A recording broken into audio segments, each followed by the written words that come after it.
السلام عليكم ورحمة الله وبركاته. أحبائي وإخواني إخوة الإسلام، معكم المستشار أحمد عبد ماهر، المحامي بالنقد والباحث الإسلامي، في بث جديد حول حقيقة عدل عمر بن الخطاب. هل كان سيدنا عمر بن الخطاب عادلا عشان نقول عليه الفاروق؟ مين اللي سماه الفاروق؟ الخلف وليس السلف. مين اللي قال ان هو العدل؟ الخلف مش السلف. تعال بقى نشوف ليه انا بقول الكلام ده. وعشان في ناس بتقول لك انت بتشككنا في عدل عمر. يعني طب انت بتفخر بعدل عمر؟ مين هو عمر ده؟ يعني عمك ولا خالك؟ لا، اصل واحد من الصحابه. طيب يا سيدي، كويس. وده يمنع ان انت تتحقق وتفهم وتحقق التاريخ؟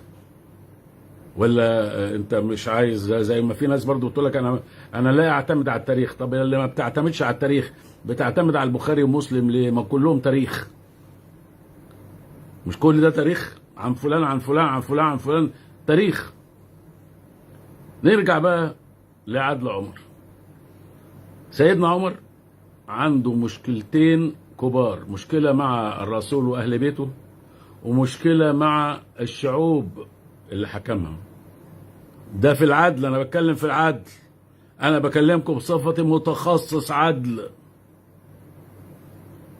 يعني لما الرسول عليه الصلاة والسلام وهو على فراش الموت يقول: آتوني بالكتف والدواء أكتب لكم كتابا لن تضلوا بعده أبدا.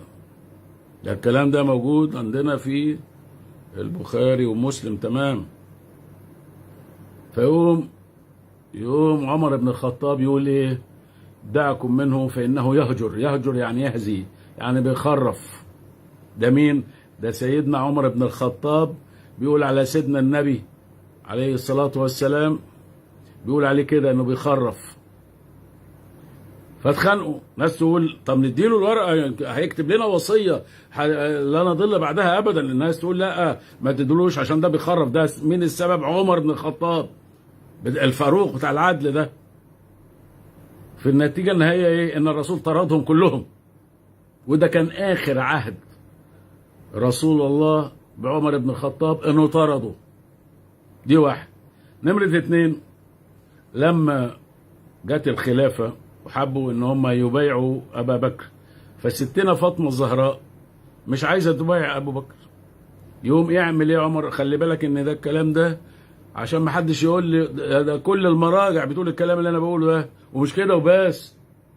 وجوجل بيقول الكلام ده عشان ما حدش يسالني. اسال جوجل، اسال التليفون اللي في ايدك، قول له عمل ايه عمر بن الخطاب في فاطمه الزهراء اللي ربنا سبحانه وتعالى بيقول: قل لا أسألكم عليه أجرا إلا المودة في القربى.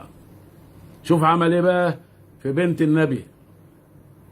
عمل إيه؟ حرق باب بيتها وهي جواه عشان إنها مش عايزة تبايع أبا بكر. تصور أنت بقى لو ما أنتش عايز تروح الانتخابات، نقوم نحرقك، نحرق بيتك ونحرقك. يعني ده عدل عمر. عدل عمر ايضا في العهده العمريه. كلنا بنقول العهده العمريه العهده العمريه ايه؟ طب انت عارف يا حبيبي ايه العهده العمريه؟ يا ابني يا حبيبي ما تكررش الكلام زي البغبغان. العهده العمريه هي خطاب ارسله الخليفه عمر بن الخطاب لاهل ايليا اللي هي بيت المقدس حينما احتل بيت المقدس. قال لهم ايه بقى؟ شوف العدل بقى. قال لهم: ألا يحدثون كنيسة ولا بيعا ولا صومعة ولا يجهرون بصلاة. شفت بقى العدل؟ شفت العدل؟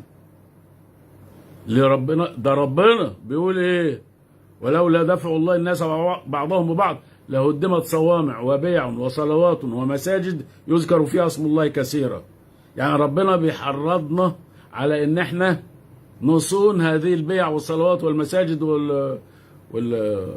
والصوامع. اذا بيتكلم ضد القرآن.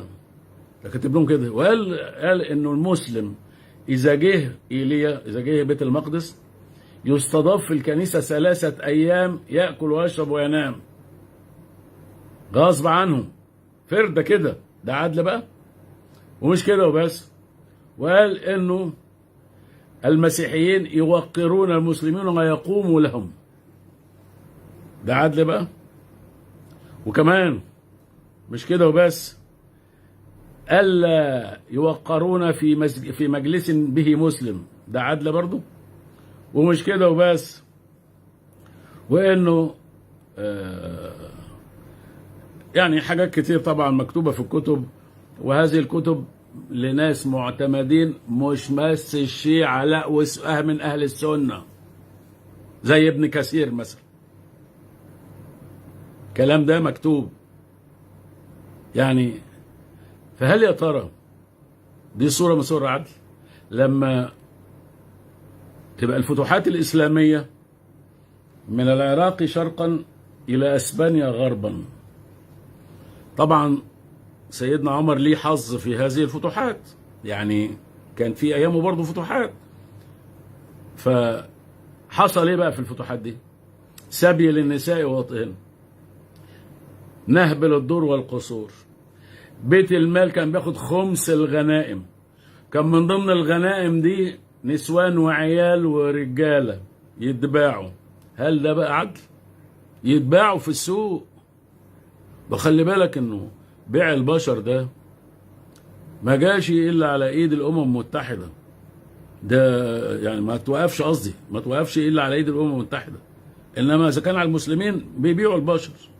فهل الدين يا ربي اللي تعلموه من رسول الله صلى الله عليه وسلم كان فيه سبي للنساء وطئهن؟ كان فيه يعني بيع للأسرة؟ كان فيه نهب للدور والقصور؟ كان ده من العدل، من العدل الإسلامي، ولا ده من الطبيعة القديمة ما قبل الإسلام؟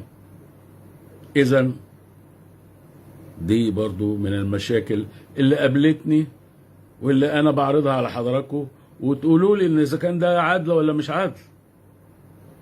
مش ربنا قال ولا تجادلوا أهل الكتاب إلا بالتي هي أحسن؟ هل صحيح الرسول عليه الصلاة والسلام قال إذا رأيتم مشركين في الطرقات فاضطروهم إلى أضيقها؟ عمر بن الخطاب قال إيه؟ وتعلم دور النصارى بعلامات حتى لا يمر عليهم السائل فيدعو لهم بمغفرة. ما تدعي لهمش يا عم، بالراحة شوية، ما فيش فايدة.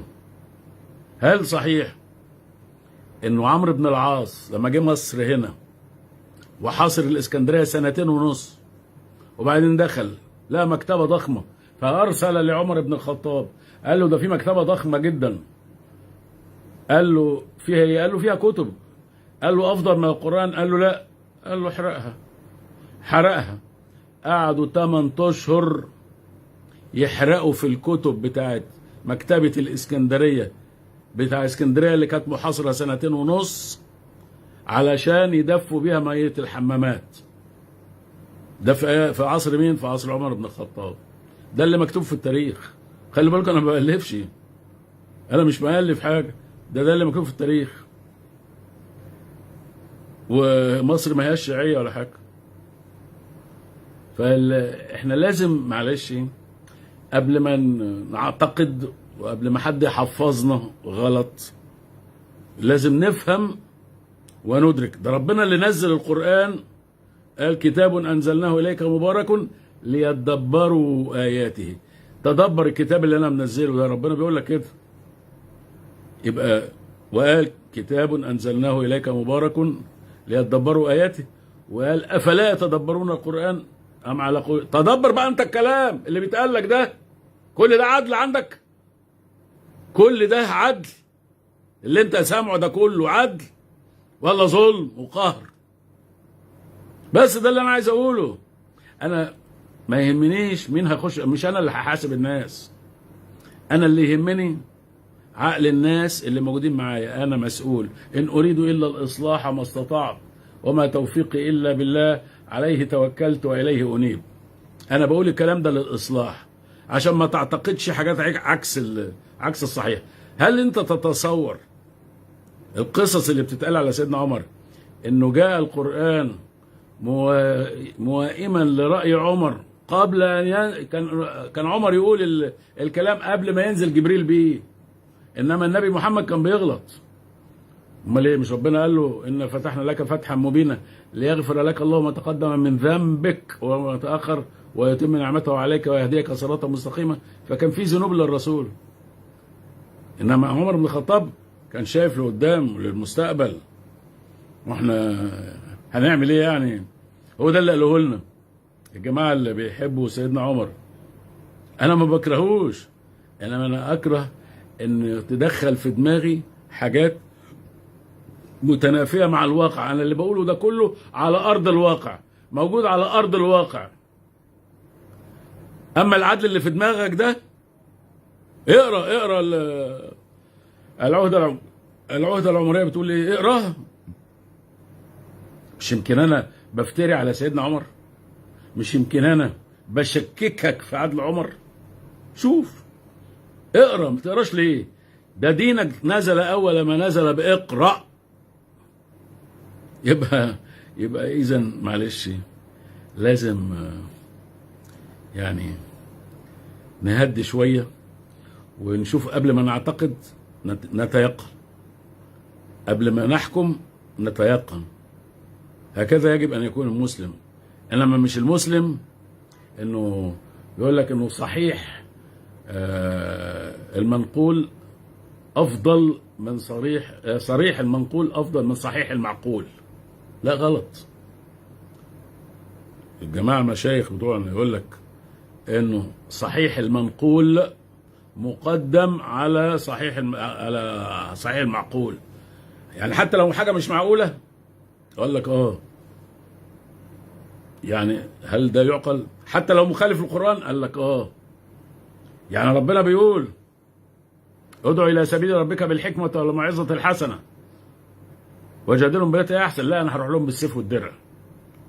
وابن حنبل بيقول لك بعثت بالسيف بين يدي الساعه وجعل رزقي تحت ظل رمحي وجعلت الذله والصغار على من خالف امري. ده ابن حنبل بيقول لك كده في مسنده. اما بقى الاخ البخاري فبيقول لك امرت ان اقاتل الناس حتى اشهدوا ان لا اله الا الله واني رسول الله، فان فعلوا ذلك عصموا مني دماءهم واموالهم، هاخد فلوسهم الا بحقها وحسابهم على الله. وقال كده برضو الامام مسلم. انا بقى اصدق بقى من شاء فليؤمن ومن شاء فليكفر، ولا اصدق الاحاديث دي؟ اصدق وقول الحق من ربكم فمن شاء فليؤمن ومن شاء فليكفر، ولا اصدق الاحاديث دي؟ اصدق ولا اصدق قول المولى عز وجل لا اكراه في الدين، ولا اصدق الاحاديث دي؟ اصدق ولو شاء ربك لآمن من في الارض كلهم جميعا افانت تكره الناس حتى يكونوا مؤمنين، ولا اصدق الاحاديث دي؟ عايز اعرف. اصدق عمر بن الخطاب واكذب القرآن؟ يعني مش عارف. اكذب الواقع اللي قدامي اللي انتوا بتحكوه عن سيدنا عمر بن الخطاب؟ يبقى اذا احنا محتاجين توازن في تراثنا الاسلامي. طلعوا قائمه بالكتب المشبوهه. جايز سيدنا عمر بن الخطاب مظلوم وهو عادل فعلا، انما على الواقع وعلى ارض الواقع واللي حصل في الواقع يعني اعتقد ان الموضوع محتاج تفكير. فاذا هذا الفيديو دعوة للفكر ودعوة للتفكر ودعوة للتدبر ودعوة للتذكر كما أراد الله عز وجل. شكرا يا أخو، شكرا.